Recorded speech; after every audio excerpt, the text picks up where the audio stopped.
Jadi sejak 2003 ya 2003. sampai sekarang saya di dunia pendidikan. Dan jadi sebenarnya pendidikan ya, contohnya di keluarga dikatakan Ummi Madrasatul Ula ya.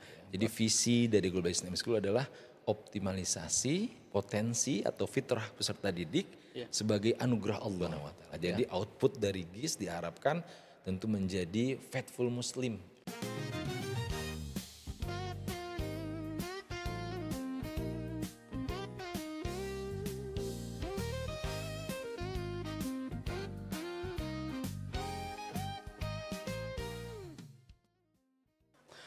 Assalamualaikum warahmatullahi wabarakatuh, GIS Lovers. Selamat datang di GIS to Podcast, podcastnya Global Islamic School 2 Serpong.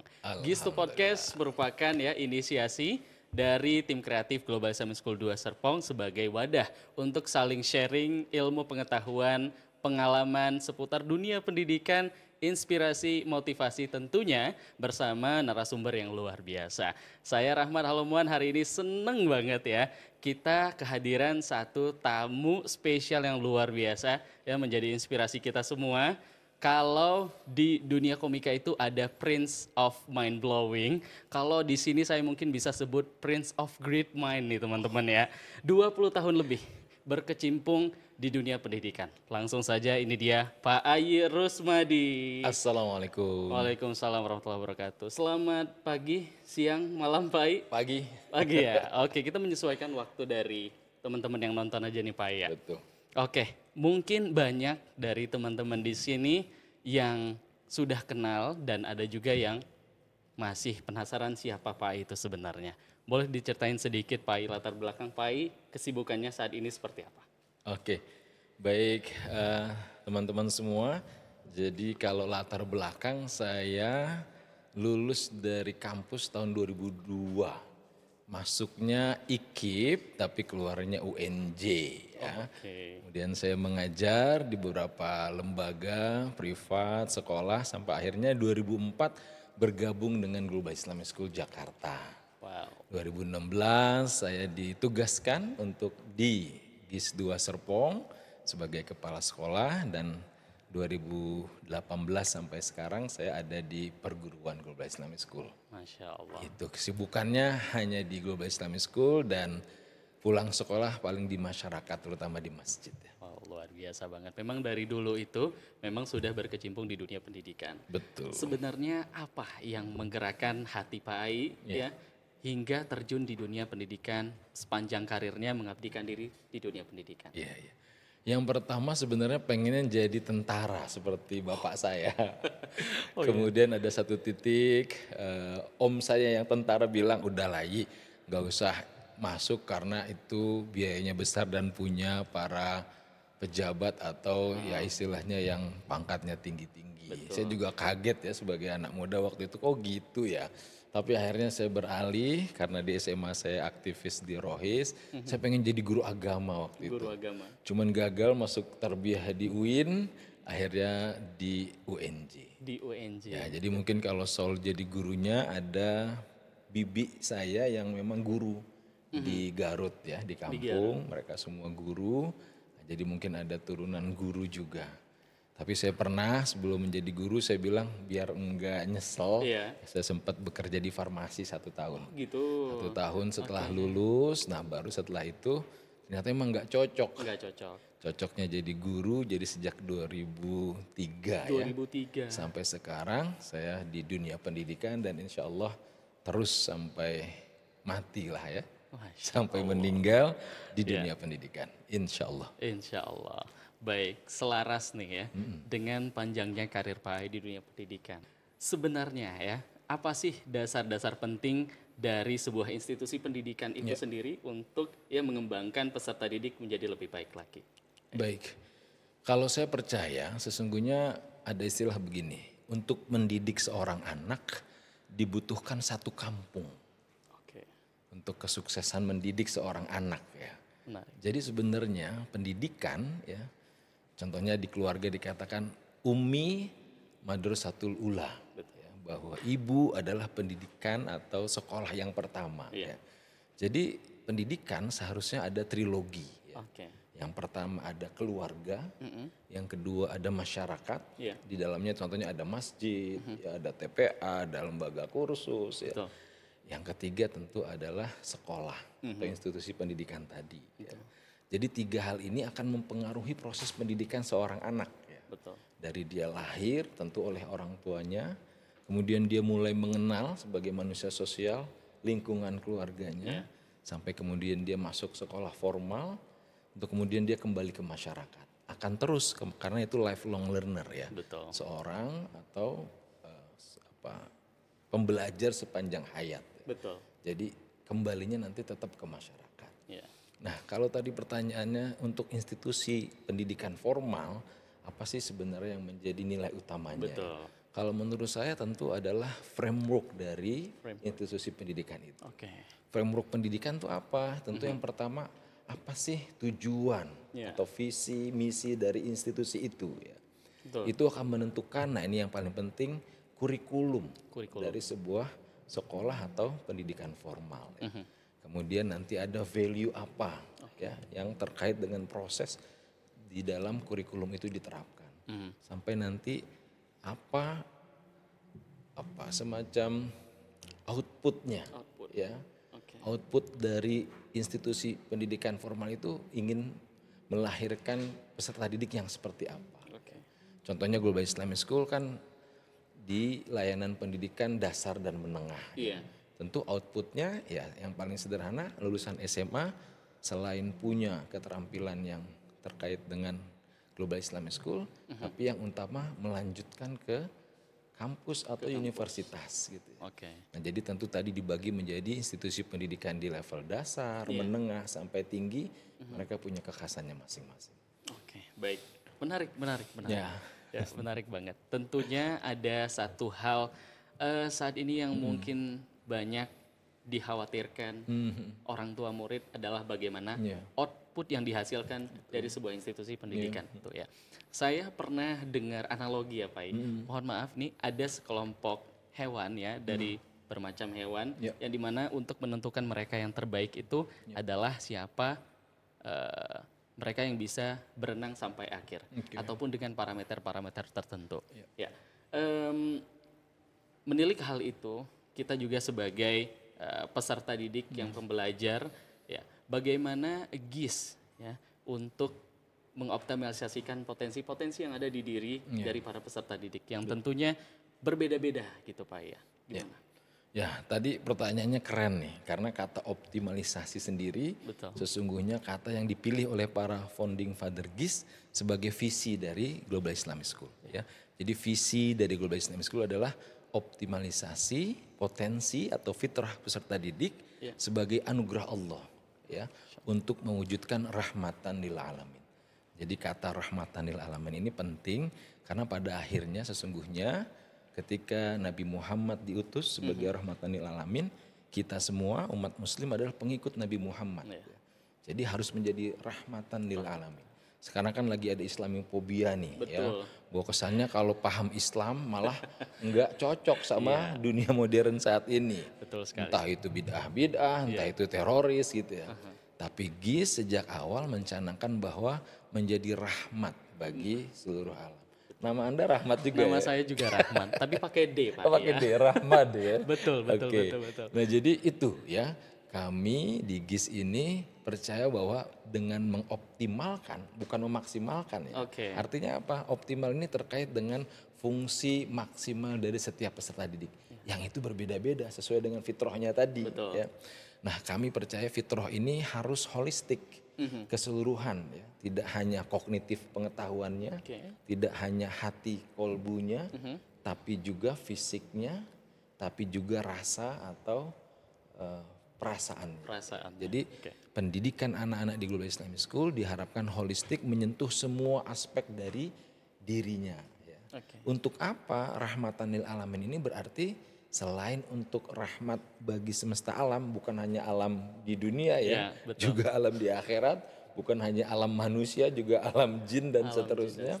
Tapi yang paling penting sebenarnya mengembalikan fitrahnya kepada pemiliknya, yaitu Allah Subhanahu wa Ta'ala. Jadi output dari GIS diharapkan tentu menjadi faithful Muslim, peserta didik yang beriman, bertakwa, bertauhid dan berakhlak mulia.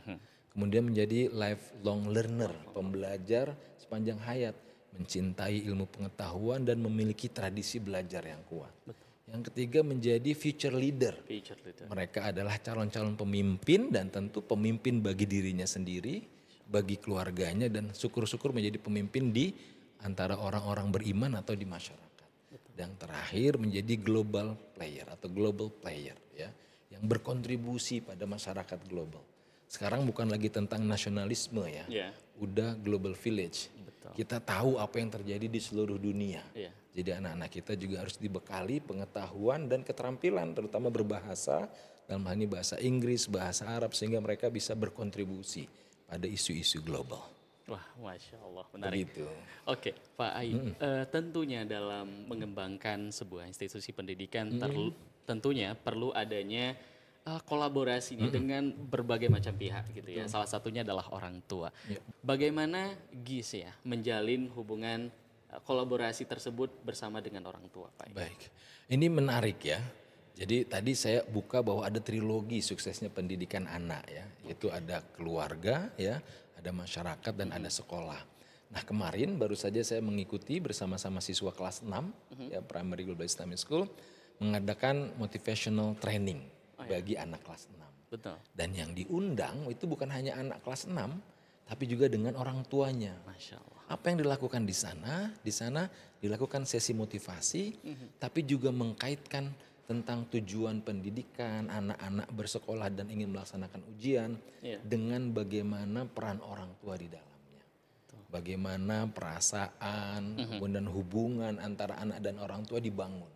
Diingatkan kembali bahwa dulu sejak kecil sampai sekarang kelas 6, peran ibunya atau bapaknya itu sangat besar.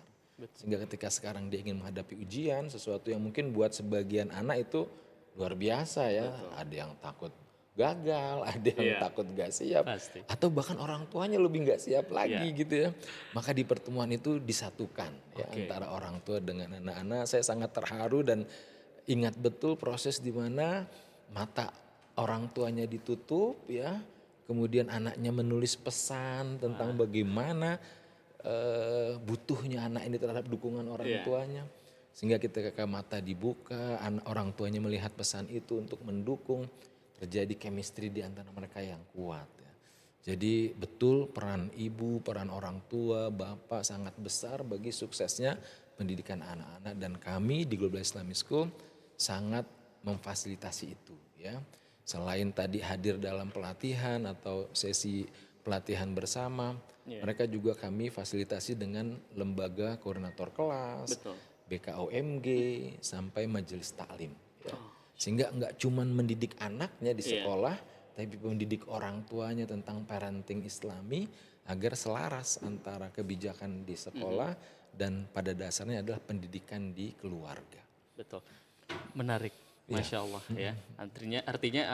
Artinya komunikasi sekolah dengan orang tua itu terjalin dengan baik seperti itu. Sangat Pak, ya. baik. Ada satu hal juga Pak yang dikhawatirkan sama orang tua di rumah. Ketika mereka menitipkan anak mereka di sekolah, mereka khawatir bagaimana lingkungannya, bagaimana hal-hal yang ada di sekolah tersebut. Betul. Dari GIS sendiri itu apa yang ditawarkan Pak? Bagaimana GIS menciptakan lingkungan yang harmonis dan juga sehat itu sendiri? Betul, iya. Jadi hari ini kan tentu dikenal sebagai abad informasi dan teknologi. Betul.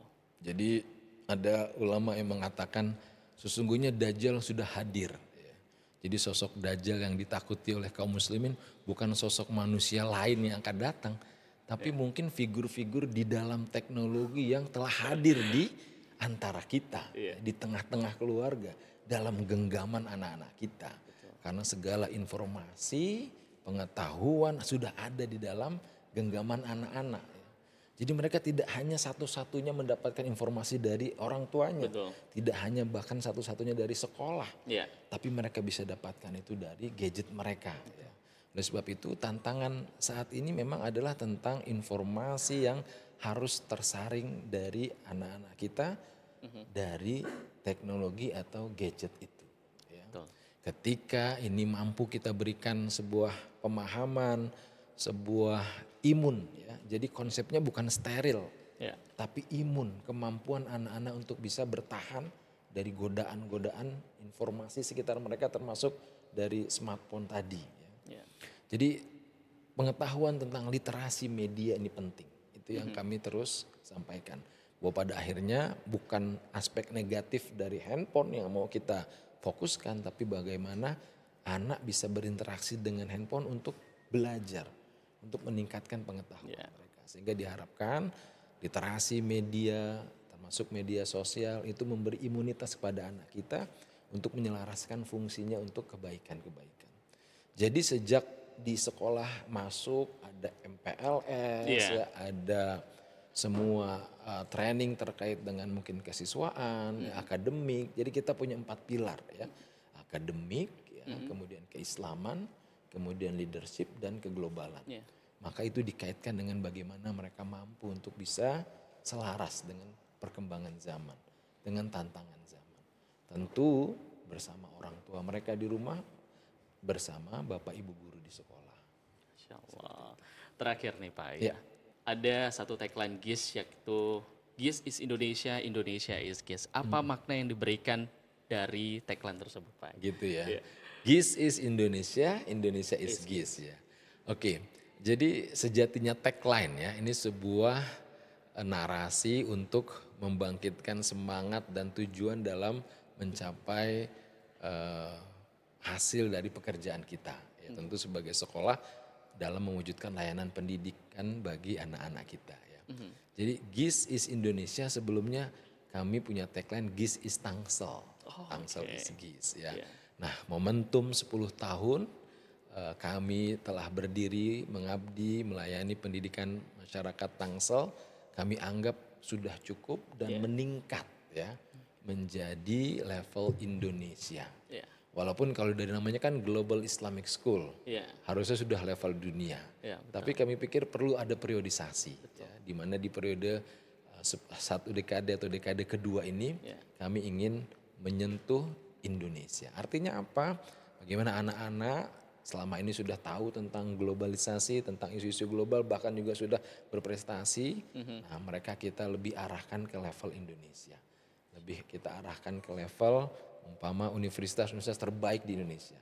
Walaupun dari sejak berdirinya tahun 2002 dan 2014 di Serpong sudah banyak anak-anak kita yang bersekolah di luar negeri, di mancanegara, berlevel global. Ya. Tapi ini sekali lagi sebuah periodisasi dari pencapaian prestasi kita yang sebelumnya ada di daerah Tangsel, Banten, sekarang menuju ke Indonesia. Jadi harapannya GIS is Indonesia adalah GIS mampu untuk menjadi rumah kedua bagi anak-anak kita dalam belajar, menjadi alternatif pendidikan, bahkan tujuan utama pendidikan bagi seluruh warga di Indonesia untuk bergabung bersama GIS. Contohnya selain di Serpong, GIS punya GIS 3 Yogyakarta. GIS 3 Yogyakarta. Nah itu adalah bagian dari bagaimana kita berada di hampir atau di beberapa daerah yang tidak hanya di Jakarta dan Banten, juga di Jogja, mungkin ke depan akan ada di provinsi-provinsi lainnya. Masya Allah ya. Terakhir nih Pak I, mungkin ada closing statement dari Pak I yang ingin sampaikan. Gitu ya. Ada apa nih? Tapi sebelum closing statement, ini edisi perdana ya? Ini edisi pertama kita Pak I, dan kita langsung undang Pak I di sini ya. Nanti launch-nya berarti di Instagram atau di YouTube ya? Kita launch-nya nanti di YouTube. Di YouTube nanti di Instagram ataupun TikTok itu hanya teasernya aja mungkin ya, highlight-nya seperti itu. Kita nyebutnya podcastnya apa nih? GIS2 Podcast. GIS2 Podcast ya. Baik, mungkin sebagai close statement ya. Yuk semua para orang tua, anak-anak, GIS lover ya, yang juga akan mendapatkan tambahan informasi edukasi dari GIS2 Podcast untuk bisa meramaikan ya media sosial ini untuk mendapatkan pengetahuan edukasi dari Global Islamic School. Semoga ini menjadi keberkahan buat kita bersama. Dan sukses selalu untuk GIS2 Podcast.